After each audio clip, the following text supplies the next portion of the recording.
Friends, कैसे हैं आप सब। तो होप सभी अच्छे होंगे। तो आज हम शुरू कर रहे हैं केमिकल रिएक्शन एंड इक्वेशन का पार्ट सेकंड। पार्ट फर्स्ट में हमने उसकी बेसिक बातें पढ़ ली थी। पार्ट सेकंड में हम बात करेंगे केमिकल रिएक्शंस एंड इक्वेशन की टाइप्स की। ठीक है, तो टाइप्स ऑफ केमिकल रिएक्शन। तो सबसे पहले बात करेंगे केमिकल रिएक्शन के अंदर कॉम्बिनेशन रिएक्शन। देखो, कॉम्बिनेशन रिएक्शन क्या होती है, ये नाम से क्लियर हो रहा है ना, कंबाइन। कब जब हम किन्हीं दो पार्टिकल को, किन्हीं दो कंपाउंड को कंबाइन करेंगे और कंबाइन करने से कोई नया प्रोडक्ट बनेगा, उसे क्या बोलते हैं, कॉम्बिनेशन रिएक्शन। मतलब कि मैं आपको बता दूं यहाँ पे, the reaction in which two और more reactant combine to form single product. मतलब कि जब दो या दो से अधिक रिएक्टेंट जो है मिलकर किसी नए सिंगल प्रोडक्ट का निर्माण कर रहे होंगे, उसे क्या बोलेंगे, कॉम्बिनेशन रिएक्शन। क्लियर हुआ। कहने का मतलब ये है दोस्तों कि यहाँ पे देखिए ए पार्टिकल है और यहाँ पे बी पार्टिकल है। ये साइड क्या होती है, एरो के इस साइड वाले को क्या बोलते हैं, रिएक्टेंट बोलते हैं, और एरो के राइट वाले साइड को प्रोडक्ट। मतलब रिएक्टेंट जो पार्टिकल है मिलकर क्या कर रहे हैं, सिंगल प्रोडक्ट बना रहे हैं ना, तो इसी को क्या बोलेंगे, कॉम्बिनेशन रिएक्शन। क्लियर हुआ। इसके आगे कुछ एग्जाम्पल की बात कर लेते हैं। सबसे पहले बर्निंग ऑफ कोल, मतलब कि कोयले का दहन, कि जब कोयला जलता है तो क्या होता है। तो फर्स्ट ऑफ ऑल कार्बन को ऑक्सीजन के साथ रिएक्शन करवाएंगे तो क्या बनेगा, CO2 मीन गैस बनेगा। मतलब मैं आपको बता रहा हूँ कि जैसे हमने उस पर ऊपर देखा था कि कॉम्बिनेशन रिएक्शन क्या होती है, तो एज इट यहाँ बताया गया है कि जब दो पार्टिकल, दो रिएक्टेंट के पार्टिकल मिलकर जॉइंट होकर किसी नए प्रोडक्ट की फॉर्मेशन करेंगे, उसे क्या बोलेंगे, कॉम्बिनेशन रिएक्शन। तो इसका सेकंड एग्जांपल देख लेते हैं दोस्तों। सेकंड एग्जांपल का इसका सेकंड एग्जांपल है फॉर्मेशन ऑफ कोल, मतलब कि पानी का बनना। अब पानी जब बनेगा तो कैसे बनेगा, देखो सबसे पहले क्या होता है, हाइड्रोजन। जब हाइड्रोजन का पार्टिकल को ऑक्सीजन के पार्टिकल के साथ क्या किया जाता है, कंबाइन किया जाता है, और कंबाइन करने से क्या बन गया, वाटर बन गया, और इसी को क्या बोलेंगे आप, कॉम्बिनेशन रिएक्शन। और ये एग्जांपल किसका हुआ, फॉर्मेशन ऑफ वाटर का। ठीक है, तो होप आपको पहली रिएक्शन क्लियर हो गई होगी। इसमें बस ये कहा गया था कि जब दो पार्टिकल मिलकर किसी नए प्रोडक्ट, सिंगल प्रोडक्ट का क्या करेंगे, फॉर्मेशन करेंगे, उसे बोलेंगे कॉम्बिनेशन रिएक्शन। ठीक है, आगे बात कर लेते हैं इसका सेकंड रिएक्शन की। तो इसकी सेकंड जो रिएक्शन रहेगी दोस्तों, वो रहेगी डीकम्पोजिशन रिएक्शन। अब ये डीकम्पोजिशन रिएक्शन क्या होता है, तो डीकम्पोजिशन रिएक्शन में बता दूं आपको मैं, किसी भी पार्टिकल का डिकम्पोज होना। ठीक है, कहता है the reaction in which a single compound break into two और more substance is called decomposition reaction. इसमें क्या कह रहा है ये, कि जब किसी रिएक्शन के अंदर एक कंपाउंड को ब्रेक किया जाता है दो या फिर दो से अधिक सब्सटेंस के अंदर, उसे क्या बोलेंगे, डीकम्पोजिशन रिएक्शन। ठीक है, लेकिन मैं आपको यहाँ पे बता दूँ, देखो क्या कहा गया है, उसने कहा कि कोई एक मेरे पास कोई सिंगल कंपाउंड है, जब सिंगल कंपाउंड को रिएक्शन करवा कर, ठीक है, उसको किसी अन्य मतलब कि टू और मोर प्रोडक्ट में क्या किया जाएगा, डिवाइड किया जाएगा, उसे ही क्या बोलेंगे आप, डीकम्पोजिशन रिएक्शन। क्लियर हुआ। तो आगे बात कर लेते हैं इसके एग्जाम्पल की। तो मैं आपको बता दूं, चाहे डीकम्पोजिशन रिएक्शन के टाइप्स कह लो, चाहे एग्जाम्पल कह लो, एक ही बात है। ठीक है, तो सबसे पहले बात कर लेते हैं, हम 3 टाइप्स की मेंशन करेंगे यहाँ पे, thermal decomposition reaction, electrolytic decomposition reaction और फोटोलाइसिस डीकम्पोजिशन रिएक्शन। तो ये होते क्या है, इनके बारे में वन वन करके स्टडी करेंगे। तो सबसे पहले बात कर लेते हैं थर्मल डीकम्पोजिशन रिएक्शन की। तो थर्मल डीकम्पोजिशन रिएक्शन में क्या कहा गया, देखिए थर्मल डीकम्पोजिशन रिएक्शन में कहा गया है दोस्तों, कहता है कि in which reaction decomposition is carried out by heating। मतलब कि ऐसा प्रोसेस या फिर ऐसी रिएक्शन जिसमें जो डिकम्पोजिशन हो वो किसके प्रेजेंस में हो, हीटिंग की। मतलब कि ऐसा डिकम्पोजिशन जो हीटिंग के प्रेजेंस में हो उसे बोलेंगे थर्मल डिकम्पोजिशन रिएक्शन। ठीक है, तो एग्जाम्पल की बात कर लेते हैं कि जब कैल्शियम कार्बोनेट को हीट किया जाता है, ये जो सिंबल दिख रहा है आपको इसे बोलते हैं डेल्टा, और डेल्टा के सिंबल जो है दोस्तों वो हीट को रिप्रेजेंट करता है। तो कैल्शियम कार्बोनेट को हीट करेंगे तो क्या बनेगा, कैल्शियम ऑक्साइड प्लस में CO2, मीन्स कि लाइमस्टोन, इसका एक अन्य नाम होता है, साइंटिफिक नाम इसका, कैल्शियम कार्बोनेट का साइंटिफिक नाम होता है लाइमस्टोन।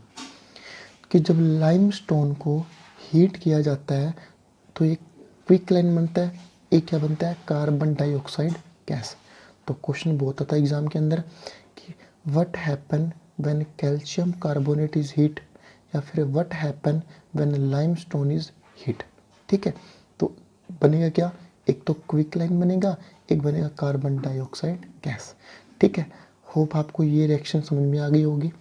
ठीक है, अब बात कर लेते हैं रिएक्शन नंबर सेकंड की। तो सेकंड रिएक्शन में क्या होगा दोस्तों कि इलेक्ट्रोलाइटिक डिकम्पोजिशन रिएक्शन।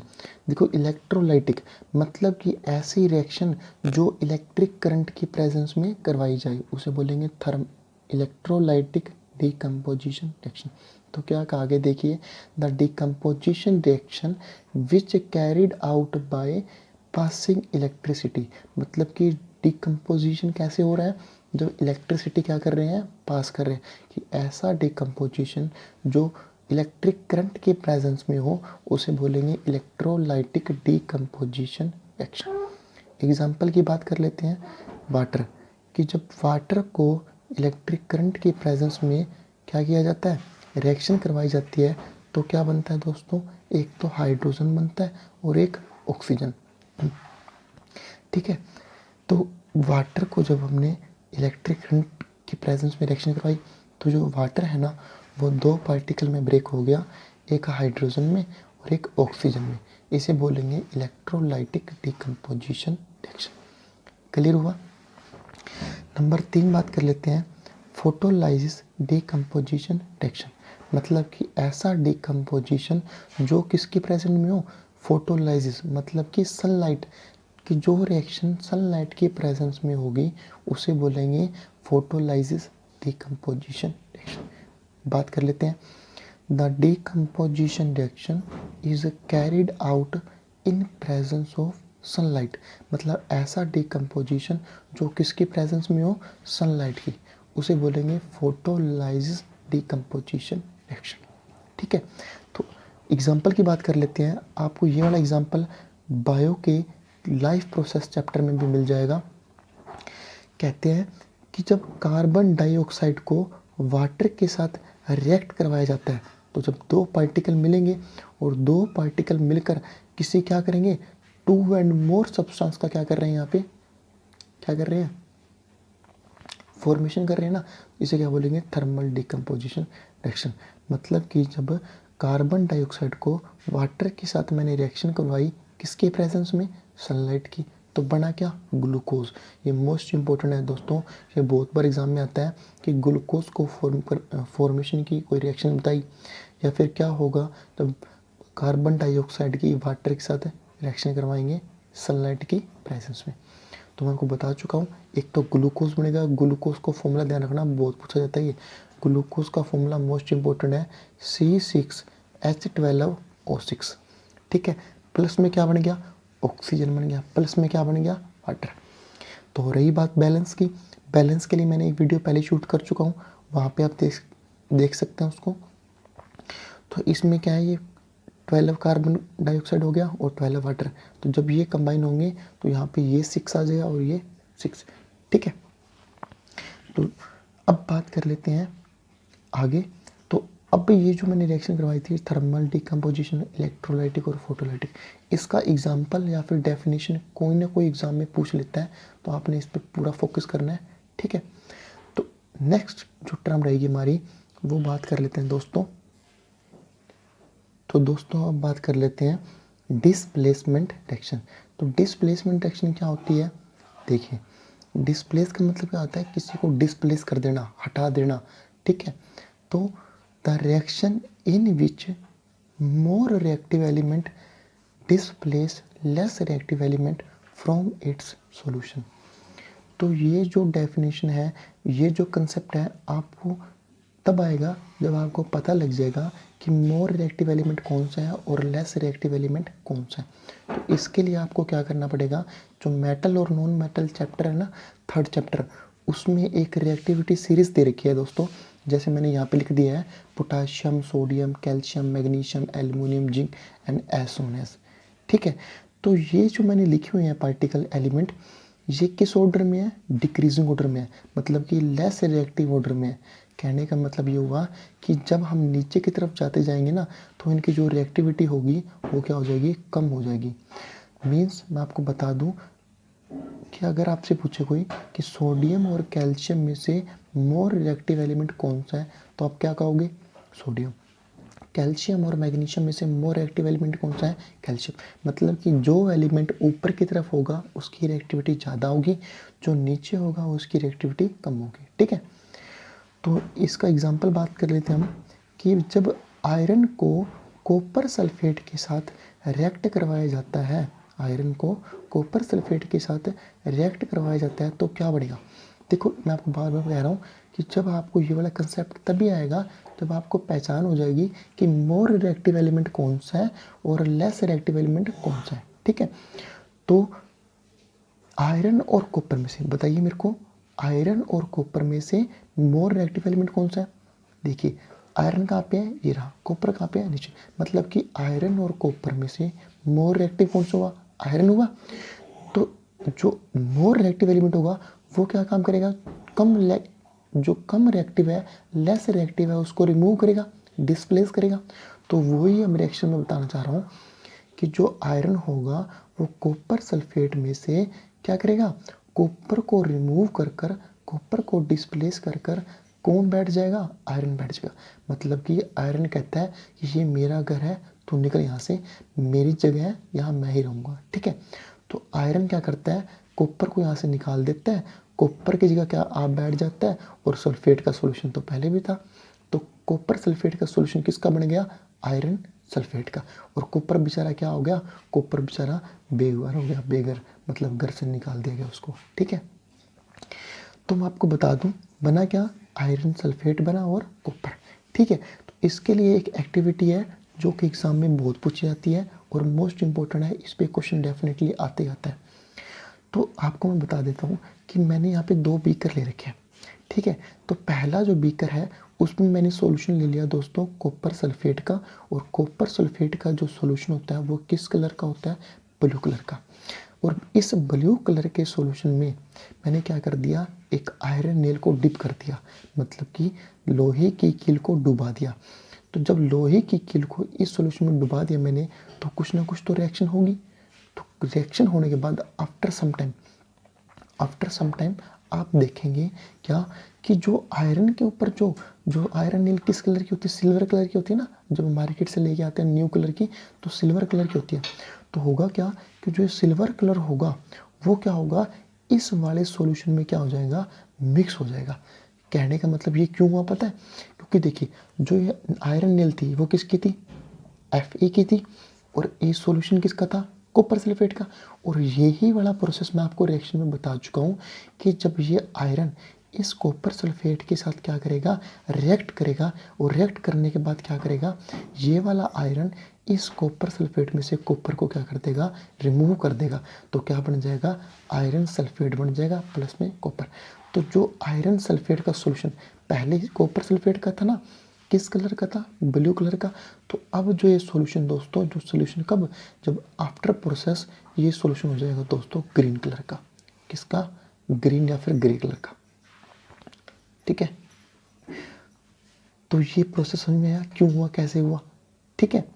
तो मतलब कि मैंने यहाँ पे 2 आयरन नेल ले रखी हैं। पहले जो आयरन नेल थी वो थी सिल्वर कलर की। किसकी थी? सिल्वर कलर की। लेकिन जब फ्रैक्शन हुई और बाद में उसको वहाँ से निकाला गया, तो वो जो आयरन नेल है वो किस कलर की होगी? वो होगी ब्राउन कलर की, हम देखते हैं ना कई बार, हम क्या कोई पार्टिकल को पानी में काफ़ी टाइम तक छोड़ देते हैं तो वो क्या हो जाता है, ब्राउनिश हो जाता है ना। तो वो यही कारण है कि जो मोर रिएक्टिव एलिमेंट है जो लेस रिएक्टिव एलिमेंट को क्या कर रहा है, डिस्प्लेस कर रहा है। इसे बोलते हैं दोस्तों डिस्प्लेसमेंट रिएक्शन। होप आपको ये समझ में आ गई होगी। अगर फिर भी कोई डाउट हो तो कमेंट बॉक्स में कमेंट जरूर बताइएगा, ठीक है। तो नेक्स्ट जो है वो बात कर लेते हैं डबल डिस्प्लेसमेंट रिएक्शन। तो इसी के सामने जस्ट एज जैसे हमने डिस्प्लेसमेंट की बात की, यहाँ पे डबल डिस्प्लेसमेंट। देखो डिस्प्लेसमेंट में क्या होता है कि एक एलिमेंट क्या हो रहा होता है, डिस्प्लेस हो रहा होता है। लेकिन डबल डिस्प्लेसमेंट में देखेंगे दोस्तों कि दो एलिमेंट क्या होंगे, डिस्प्लेस होंगे, ठीक है। तो कहते हैं the reaction in which new compound form by mutual exchange of ion. कि क्या होगा इस रिएक्शन में, जब नया कंपाउंड बनेगा वो कैसे बनेगा, by mutual exchange of ion. मतलब कि दो आयनों के एक्सचेंज से जो नया कंपाउंड बनेगा उसे बोलते हैं डबल डिस्प्लेसमेंट रिएक्शन। अब आप कहोगे सर ये मतलब कि आयन्स कैसे होंगे, मतलब मैं आपको बता देना चाहता हूँ। आपने एग्जांपल देखा होगा NaCl, तो आपको पता होता है Na के ऊपर 1 पॉजिटिव होता है, Cl के ऊपर 1 नेगेटिव। तो ये जो ऊपर पॉजिटिव और नेगेटिव है ना, ये किसको रिप्रेजेंट करते हैं, आयन को, ठीक है। तो दो प्रकार के होते हैं, पॉजिटिव आयंस और नेगेटिव आयंस। तो यहाँ पर बताते हैं आपको एग्जाम्पल के रूप में सोडियम सल्फेट। तो किसका एग्जाम्पल है मैंने दोस्तों, कि जब सोडियम सल्फेट को किसके साथ रिएक्शन कराऊंगा, बेरियम क्लोराइड के साथ, ठीक है। सोडियम सल्फेट को बेरियम क्लोराइड के साथ दोस्तों मैं रिएक्शन करवाऊंगा तो क्या बनेगा, देखो उसने कहा है कि म्यूचुअल एक्सचेंज, मतलब कि जो आयनों का जो एक्सचेंज होगा ना वो डबल होगा। अब देखो यहाँ पे Na कितने हैं, मैंने कहा था ना Na के ऊपर क्या होता है, 1 पॉजिटिव होता है। कहने का मतलब क्या हुआ, एक स्ट्रॉन्ग आयन का बनता है जब जितना पॉजिटिव हो और उतना ही क्या हो, नेगेटिव। जब एक नया कंपाउंड बनेंगे ना स्ट्रॉन्ग, तो उसमें सेम पॉजिटिव होना चाहिए और सेम ही क्या होना चाहिए, नेगेटिव चार्ज होना चाहिए।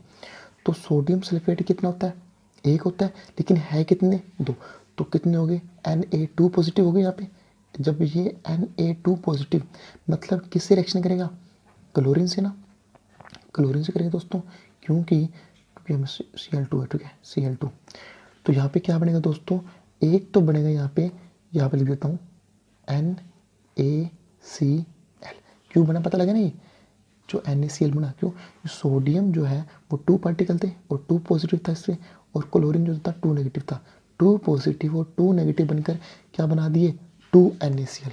तो एक तो मेरे पास क्या बन गया, सोडियम क्लोराइड बन गया, और जो दोस्तों दूसरा क्या बन गया, एक तो मेरे पास क्या बन गया, सोडियम क्लोराइड बन गया, और दूसरा क्या बना बच्चों, दूसरा यहाँ पे देखिए, दूसरा मैं आपको बता देना चाहता हूँ यहाँ पे।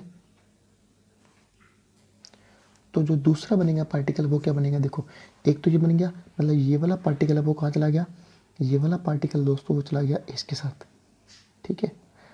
अब बच कौन सा गया, ये वाला। तो ये दोनों रिएक्शन करेंगे तो क्या बनेगा, बेरियम सल्फेट, मतलब कि बेरियम सल्फेट क्या बन गया, इसका सेकंड पार्ट बन गया, ठीक है।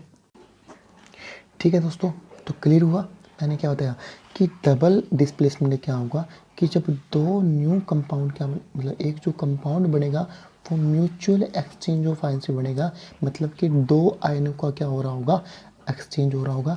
जैसे मैंने बताया कि सोडियम क्लोरीन के साथ चला गया, क्योंकि सोडियम के ऊपर 2 पॉजिटिव था और क्लोरीन के ऊपर भी 1 नेगेटिव था, लेकिन मैंने क्या कर दिया 2 से मल्टीपल, तो इसके ऊपर भी 2 नेगेटिव हो गया, इसके ऊपर भी 2 पॉजिटिव। तो 2 पॉजिटिव 2 नेगेटिव क्या हो गए, बैलेंस होगी। उसी प्रकार दोस्तों जो बेरियम होता है वो बेरियम के ऊपर क्या होता है, 2 पॉजिटिव होता है, और सल्फेट जो होता है सल्फेट पे क्या होता है, 2 नेगेटिव। तो एक ये वाला बन गया स्ट्रॉन्ग बॉन्ड। एक मैंने यहाँ बताया था आपको 2 वाला, और एक मैंने यहाँ बताया आपको, ठीक है। तो 2 बेरियम और 2 सल्फेट, सॉरी 2 नेगेटिव। क्लियर हुआ। तो ये था आपके सामने कुछ रिएक्शन।